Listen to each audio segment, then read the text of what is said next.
Bismillahirrahmanirrahim. Assalamualaikum warahmatullahi wabarakatuh.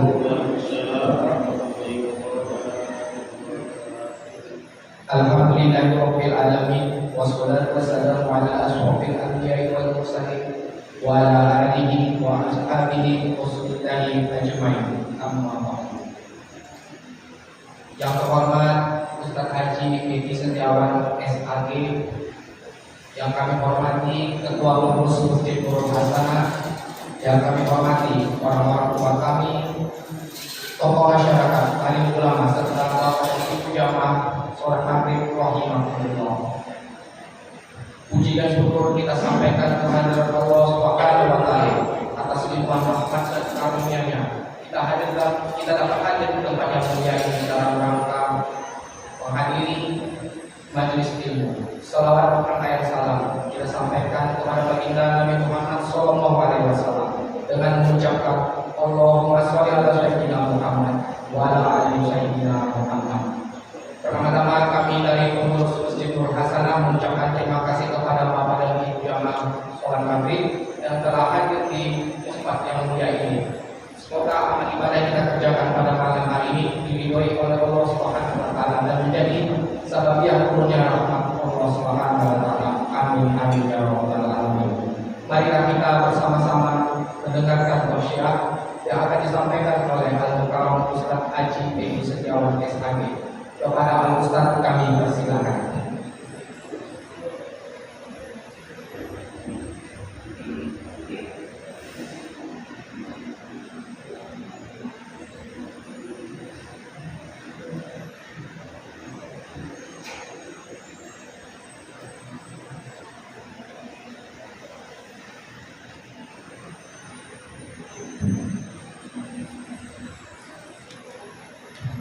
Bismillahirrahmanirrahim. Assalamualaikum warahmatullahi wabarakatuh.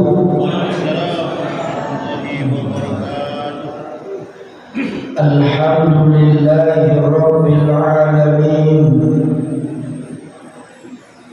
alladzi arsala rasulahu bil huda wa dinil haqq liyuzhirahu 'ala ad-din kulli wa kafaa billahi shahida. Asyhadu an la ilaha illallah wahdahu la syarika lah wa asyhadu anna Muhammadan 'abduhu wa rasuluh alladzi man la nabiyya ba'dahu. Subhanaka la ilma lana illa ma 'allamtana innaka antal alimul hakim. Qala Allah ta'ala fi kitabihil karim, a'udzu billahi minasy syaithanir rajim. Bismillahirrahmanirrahim. Wa basyiril ladzina amanu wa 'amilus shalihati anna lahum jannatin tajri min tahtihal anhar ila akhir ayat. Shadaqallahul azim. Surah Al-Baqarah ayat 25. Yang saya hormati pengurus Masjid Nurul Hasanah, tokoh-tokoh masyarakat, Bapak Ibu, kaum muslimin dan muslimat, semoga yang hadir insyaallah senantiasa mendapat rahmat barokah dari Allah Subhanahu wa taala. Amin ya rabbal alamin. Alhamdulillah, mari kita bersyukur kepada Allah sampai saat ini masih diberikan nikmat sehingga kita bisa hadir walaupun cuaca sekarang agak ekstrim, kadang-kadang hujan, kadang-kadang angin lebat. Allah selamatkan kita sampai masjid, mudah-mudahan sampai selesai aman dan terkendali. Kemudian berselawat kita kepada Rasul Nabi Muhammad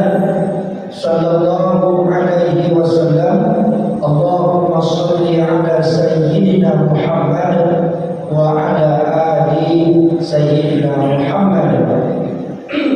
Assalamualaikum ya Rasulullah. Bapak Ibu yang saya muliakan, kita menyambung kajian kita pada malam Selasa 2 pekan yang lalu. Ya kan? Saya ke masjid ini sudah 3 kali betul-betul.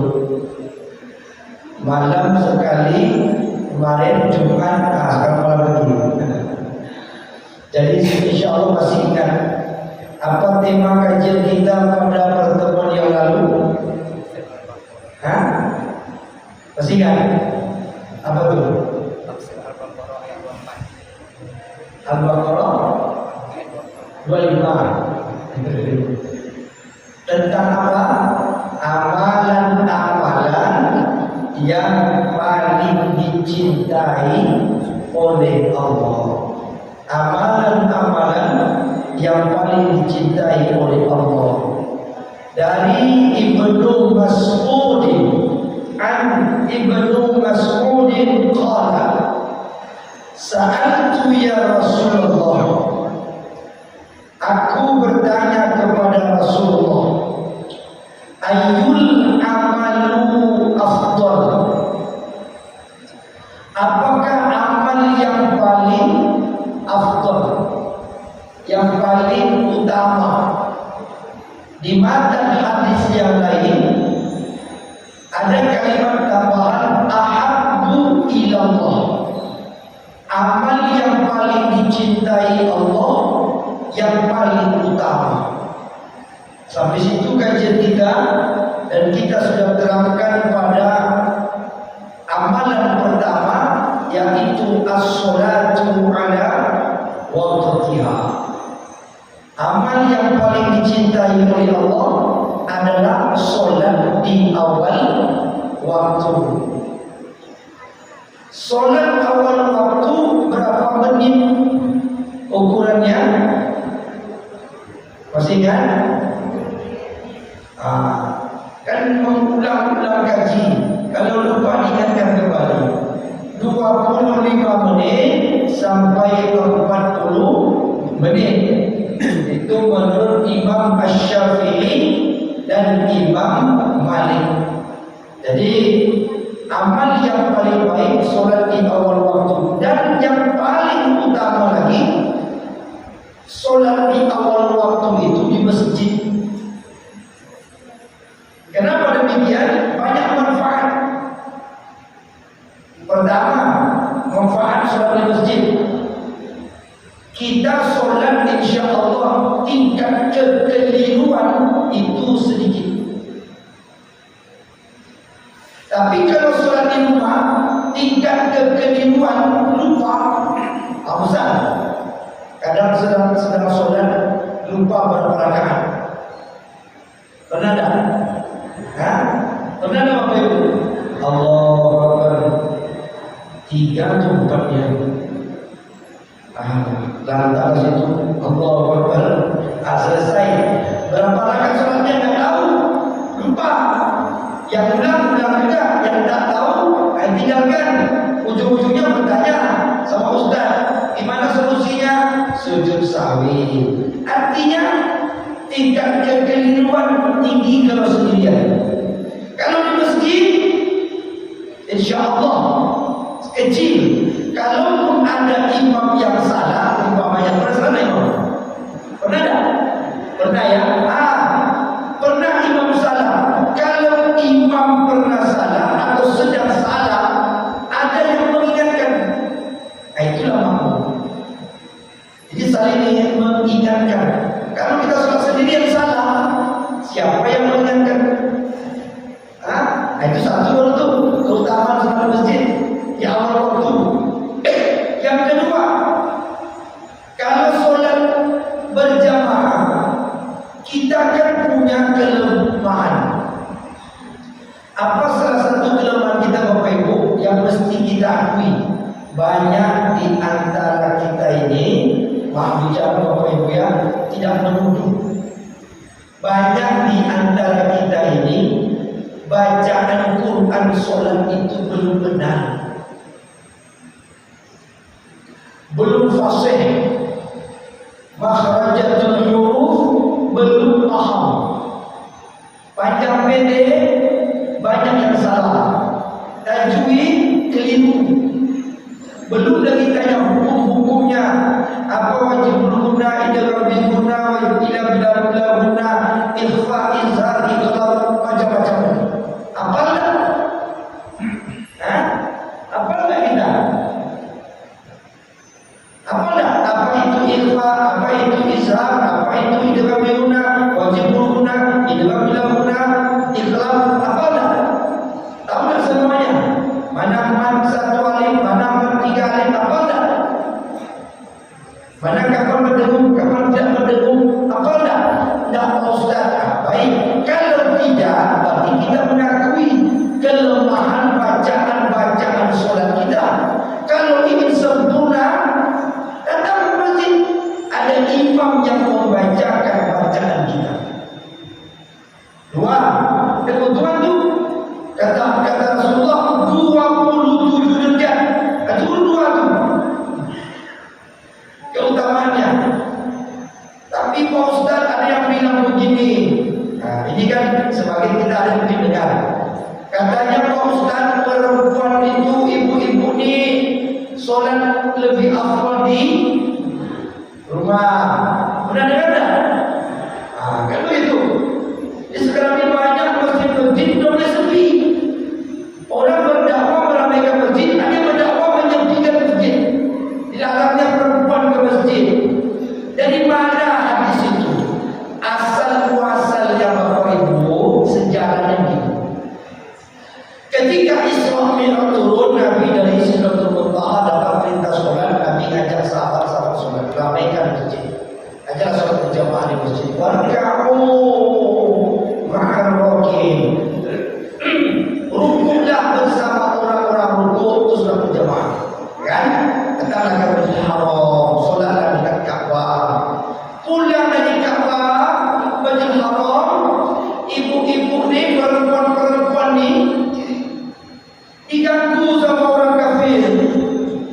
Diganggu sama orang kafir.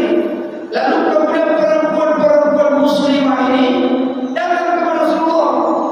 Ya Rasulullah, kami pulang masjid diganggu sama orang-orang kafir. Bagaimana ya Rasulullah?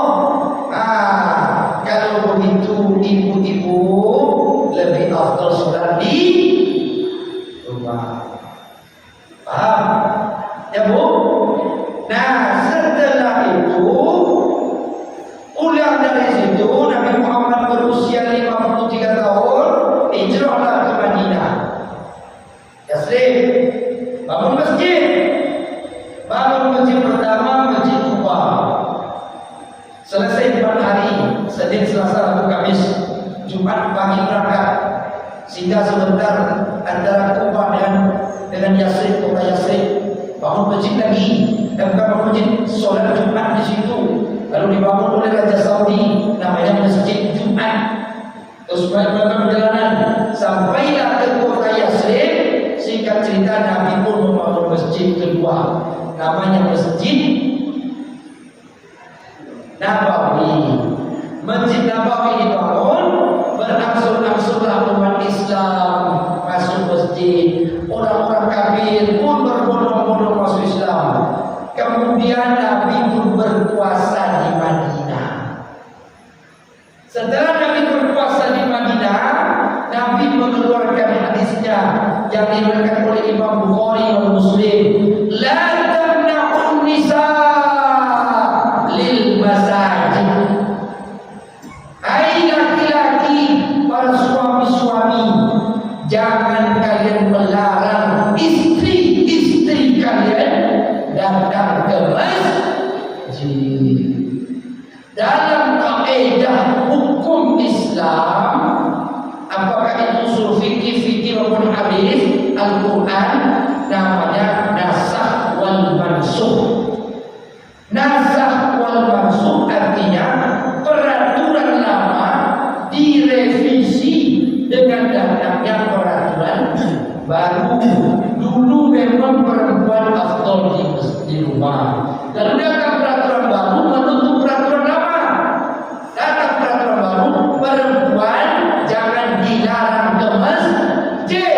La tamna'u, jangan dilarang. Sama seperti saudara berziarah.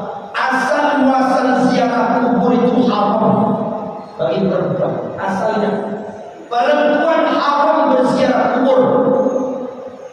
Tapi karena disebabkan perempuan dulu kalau ke kuburan mencabik-cabik muka, mencobek-cobek baju, meratap-ratap, Nabi larang. Imannya belum kuat. Tapi ketika Nabi hijrah ke Madinah, sudah banyak orang beriman. Nabi katakan, berkunjunglah, berziarahlah agar kalian ingat mati. Dulu dilarang, lalu peraturan berubah, diperintahkan. Begitu juga dalam sholat berjamaah bagi perempuan. Makanya di Masjid Nabawi itu malah dibuatkan pintu khusus untuk perempuan. Tak boleh lagi ke situ. Di bagian ada pintu. Sekarang pintu Nabawi sudah berubah. Sekarang berapa? 330, 331, 332 dan seterusnya. Dulu pintu 25, pintu 26 dan 23 dan seterusnya. Sekarang sudah berubah 300-an. Paling sulit itu pintu perempuan. Maka Masjid Nabawi itu tiap waktu membludak ibu-ibu sholat di masjid. Bahkan tidak ada itu di Masjid Haram, Masjid Nabawi Jumat saja penuh ibu-ibu sholat Jumat. Ada melarang? Tak ada, karena Nabi sudah memerintahkan sholat Jumat saja. Sholat Jumat itu belum lagi sholat subuh dan sebagainya. Jumat yang di negeri kita ini tak dilakukan orang. Di Masjid Nurul Hasanah ini pernah tak sholat Jumat ibu-ibu? Kan? Tak pernah kan? Nah, karena mungkin kapasitas tidak kuat orang ramai. Tapi kalau mau yang melakukan silakan. Perempuan boleh. Kalau sudah sholat Jumat, ada sholat zuhur lagi selesai. Janganlah sholat Jumat sudah sholat Jumat, kedua zuhur ada sah. Tak boleh. Selesai. Dengarkan khutbah. Sholat Jumat 2 rakaat selesai. Di Madinah di Majalah perempuan sholat Jumat bersama laki-laki. Itu tandanya apa? Tidak ada larangan bagi perempuan sholat di masjid. Ingin mendapatkan keutamaan di awal waktu dan keutamaan-keutamaan yang lainnya. Apalagi banyak, pokoknya banyak. Di masjid ada silaturahim, di masjid ada kajian Islam, di masjid ada banyak dapat keutamaan 27 derajat. Khusus perempuan boleh ke masjid selama memenuhi 3 syarat. Ini suami-suami yang suami. Karena suami belajar agama harus sedikit bela saja. Kau perempuan di masjid, kami laki-laki masjid, rumahnya tak boleh begitu. Perempuan boleh ke masjid dengan 3 syarat. 1, tidak menimbulkan fitnah. Ya bu, tidak menimbulkan fitnah. Fitnah apa? Ke masjid pakai parfum, pakai bedak tebal, pakai lipstik, kesenggol di pintu masjid, jatuh bedak kayak tepung. Tidak boleh. Berarti niatnya ke masjid bergaya. Tak boleh. Masjid biasa-biasa saja. Jangan sampai pakai parfum. Siapa yang ke masjid perempuan pakai parfum, dilaknat Allah, dilaknat Rasul. Tak boleh. Tapi kalau hanya untuk tercium diri kita, menghilangkan bau badan, silakan pakai deodoran. Jangan pula ke masjid busuk-busuk. Ya kan? Kasihan orang sebelah kiri kanan. Allahu Akbar. Dia tak tahan. Sebelahnya bau bawang, bau kunyit, bau busuk ada. Subuh-subuh datang doa Allahu Akbar. Sampai sekolah. Boleh ke masjid hanya sekedar untuk menghilangkan bau, bukan haram.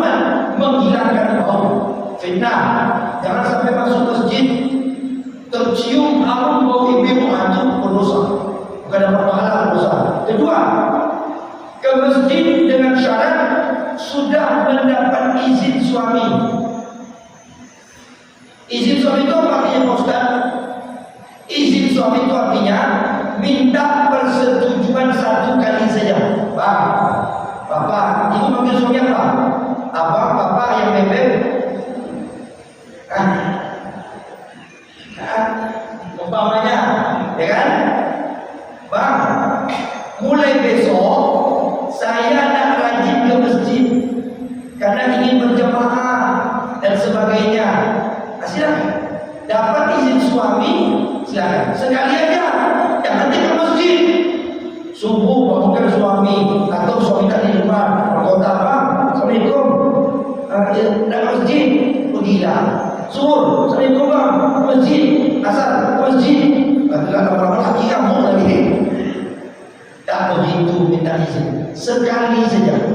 Kalau masjid itu tak jauh dari rumah, tidak menimbulkan fitnah. Ya, yang ketiga, istri boleh ke masjid dengan syarat rumah yang ditinggal tidak menimbulkan mudarat. Anak tidak dalam keadaan bayi yang ditinggal, kompor tidak ada hidup, tugas pekerjaan rumah selesai, aman. Artinya tidak ada lagi yang ibu tinggalkan itu yang kira-kira menimbulkan mudarat. Pergilah ke masjid, ikut pengajian, pergi berjamaah, ambil keutamaan. Nanti siapa yang istiqomah, walladzina hum ala sholawatihim yuhafizun, orang-orang yang menjaga sholat awal waktu. Ini kata Allah ni, yuhafizun itu artinya sholat yang di awal waktu, menjaganya. Ulaika humul warisun, mereka itu diberikan warisan. Allah berikan warisan. Alladzina yarisuna al-firdaus, Allah berikan warisan surga firdaus. Hum fiha khalidun, kekal selama-lamanya di surga. Siapa yang istiqomah jaga sholat awal waktu, nanti ibu masuk surga firdaus. Mau? Insya Allah. Jaga sholat di awal waktu. Nah, Bapak Ibu yang dimuliakan Allah Subhanahu wa taala, begitu juga kita laki-laki. Sholat yang paling utama itu adalah sholat di masjid. Bahkan laki-laki diutamakan lagi. Sebagian ulama malah ada yang keras dengan berbagai macam dalil-dalil bahwa sholat di masjid itu bagi laki-laki hukumnya wajib. La sholata li jaral masjid illa fil masjid. Hadis riwayat Imam Muslim. Siapa tidaklah dianggap solat, la sholata li jaral masjid, tidak dianggap solat li jaro, jiran itu artinya tetangga. Li jaro masjid, tidak dianggap solat bagi tetangga masjid, illa fil masjid, kecuali solatnya di masjid. Maka ulama dari hadis ini dan hadis-hadis yang lain berpendapat, sebagian ulama solat di awal waktu di masjid itu hukumnya wajib, walaupun ada sebagian ulama solat berjamaah di masjid itu bagi laki-laki muakkad, sunat muakkad, sunat yang mendekati wajib. Ini amalan ranking tertinggi, paling utama di sisi Allah Subhanahu wa taala, kata Rasulullah sallallahu alaihi wasallam. Baik, sampai situ sebelum kita lanjutkan, ada pertanyaan, dipersilakan. Ada yang mau dialog?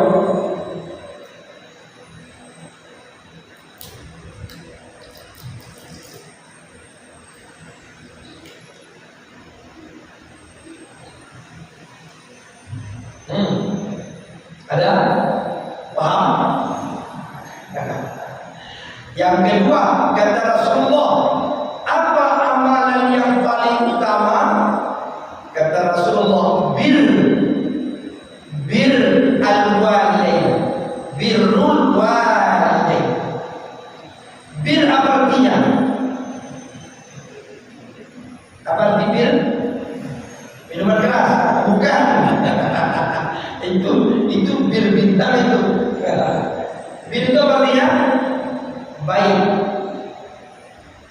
baik al-walidain kepada orang tua, baik berbuat baik kepada orang tua, lebih tepatnya berbakti. Bir itu punya kata yang sama dalam Al-Quran ada 4. Satu, khair. Khair apa artinya? Baik. Yang kedua ada namanya toyib, toyibah, halal toyibah. Toyib apa artinya? Baik. Yang tak baik itu bukan toyib, karena tak benar-benar. Toyib baik, toyibah, toyib baik itu artinya. Yang ketiga hasan, hasanah, ihsan. Apa arti hasan? Baik, nurul hasanah, cahaya perempuan yang baik. Itu biar asal artinya itu. Jadi karena ada huruf tanwinnya, apa kata marbuthah. Nurul hasanah, cahaya perempuan baik. Artinya hasan perempuan, hasan laki-laki baik, hasanah perempuan baik. Hasan artinya baik, ihsan itu baik. Yang keempat ada namanya ma'ruf.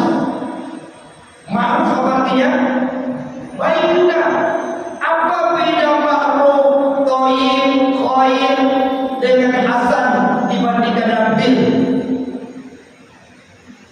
Kenapa Allah tak menggunakan kata-kata thayyib, thayyibul walidain, berbaik kepada orang tua, tapi birrul walidain. Rasul menggunakan kata birrul. Bir itu lebih daripada kebaikan. Kalau ada anak, contoh, kalau ada anak ngasih duit bapak ibunya 1 bulan untuk belanja tiap bulan, untuk bapak mak dia 30 juta, cukup dah? Halo, Bu, anak ngasih belanja 30 juta 1 bulan, cukup? Kurang? Umpamanya 30 juta tiap bulan, mobil dikasih, rumah dikasih, dibelikan rumah besar, pembantu 3, supir pribadi 2. Itu anak apa namanya?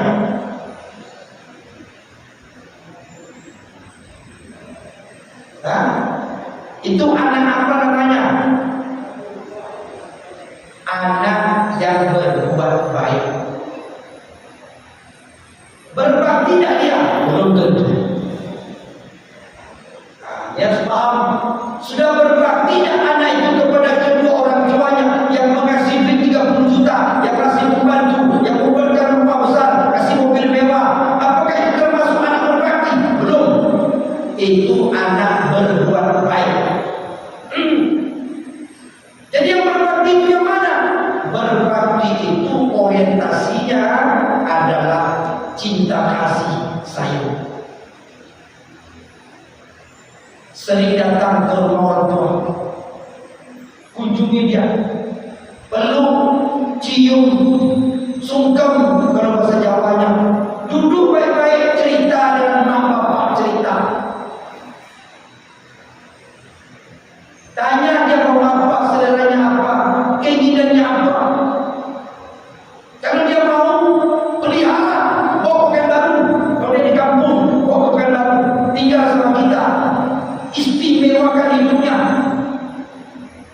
Itu yang berbakti. Karena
Umar bin Khattab diberi wasiat oleh Nabi bersama Ali bin Abi Thalib. Umar, Ali, ingat wasiatku. Aku berwasiat sama kalian berdua. Sepeninggalku nanti, cari laki-laki orang Yaman, minta doanya. Seorang pemuda belum menikah. Dari mana Nabi tahu? Dari langit. Kabar dari Allah kepada malaikat. Malaikat sampaikan kepada Rasulullah. Dia tak dikenal orang, tak dikenal manusia, tapi dikenal di kalangan malaikat. Doanya mustajab. Setiap berdoa berpuncak alas Allah. Siapa dia? Uwais Al-Qarni. Kaya dia? Tidak. Pemuda miskin mencari kayu bakar. Apa tugas dia?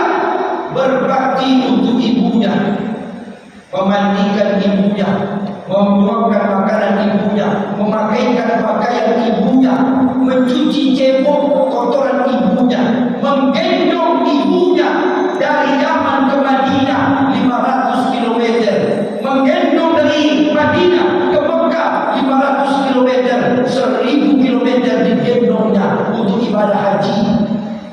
Miskin, susah, tapi dia berbakti. Jangan kita anggap uang kita banyak, kita punya materi yang banyak, usaha banyak, kasih duit sama orang tua, tepuk dada, aku anak berbakti. Belum, jauh. Dan jika perlu, pelihara orang tua tinggal sama kita. Rumah yang diberkahi oleh Allah. Ada orang tua yang diperlakukan istimewa oleh anak-anaknya. Beruntunglah Maha Bicara, beruntunglah kita, beruntunglah anak-anak yang orang tuanya di rumah sakit-sakitan. Beruntung, karena kesempatan untuk berbakti kepada ibu dan bapak kita. Jangan mengeluh ayah sakit, jangan mengeluh ibu sakit. Beruntung, karena setiap usapan tangan kita kepada wajahnya, kepada tubuhnya yang sakit, yang sedang menderita, betapa banyak dosa-dosa kita dikabulkan oleh Allah, dan betapa banyak doa kita dikabulkan Allah Subhanahu wa taala. Berkah hidup kita, karomah akan turun. Tidak mengeluh, memelihara mertua susah, memelihara mertua plus kesakitan, terlaknat. Kadang anak baik, menantu tak baik. Bang, mak abang ni ceraikan betul jadi orang dan tumbuh pada diri. Astagfirullah. Tak sadar dia bakal tua. Kesimpulan dari orang tua ini, siapa yang memperlakukan emak bapaknya dan seperti apa, maka nanti ketika dia tua akan diperlakukan oleh anaknya seperti itu. Ada satu kisah nyata dan banyak. Emak sudah meninggal, bapak tinggal sendiri. Stroke, awalnya tinggal sama anak satu, pindah anak dua, anak tiga, anak empat anak. Lama-lama anaknya bosan memelihara bapaknya.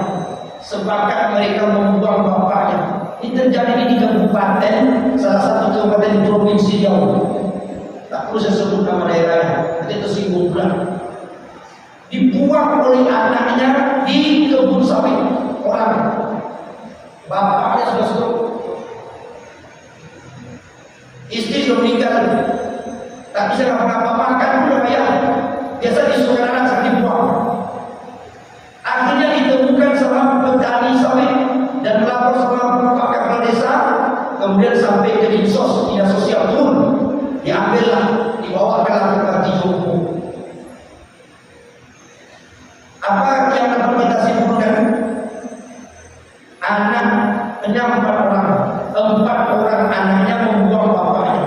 Apa kesimpulan yang bisa Bapak ambil? Apa yang tersimpan dalam benak Bapak Ibu?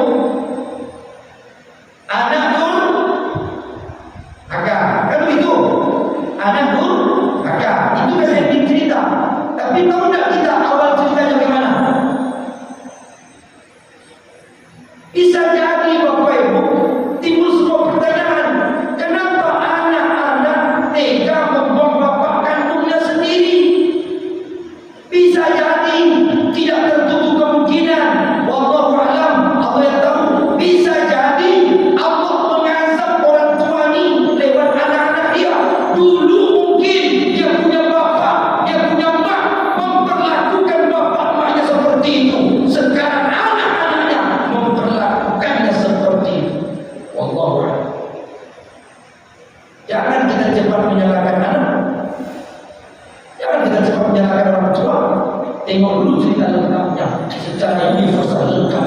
Kenapa anak durhaka sama saya? Anak melawan sama saya, Pak Ustaz. Anak tak mau diatur, Pak Ustaz. Coba tanya, waktu kita jadi anak-anak, gimana dengan orang tua kita? Siapa yang melanjutkan perjuangan kejahatan kita? Anak-anak kita. Siapa yang memperlakukan orang tuanya seperti itu? Maka anak pun akan memperlakukannya di saat dia nanti ada masanya. Allah sudah ukur kapan waktunya nanti turun azab itu. Turun dia. Bisa lewat kawan-kawan, bisa lewat tetangga, bisa lewat anak kandung sendiri. Na'udzubillahi min dzalik. Maka Bapak Ibu, siapa yang ingin diperlakukan anak dengan baik dan lembut, perlakukanlah orang tua sekarang dengan cara baik dan lembut. In asantum li anfusikum wa in asantum falaha. Jika kau menanam, kau akan menuai. Kau berbuat baik, kebaikan kembali kepadamu. Jika kau berbuat buruk, keburukan pun kembali kepadamu. Tinggal menunggu kapan waktunya datang pembalasan itu. Dalam surat Al-Isra ayat ke-7. Jadi amalan yang utama dicintai Allah, berbakti kepada kedua orang tua. Demikian, terima kasih. Terus bisa pas. Mohon maaf lahir batin. Subhanallahumma bihamdika asyhadu an la ilaha illa anta astaghfiruka wa atubu ilaik. Wallahu a'lam bishawab. Wassalamualaikum warahmatullahi wabarakatuh.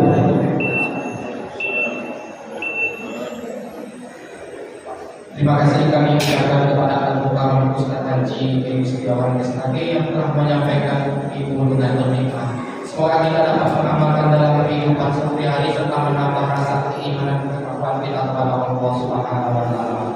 Alhamdulillah, demikianlah majelis ilmu kita pada malam hari ini. Saya selaku protokol mohon maaf atas segala kesalahan. Terima kasih segala perhatiannya. Wabillahi taufiq wal hidayah. Assalamualaikum warahmatullahi wabarakatuh.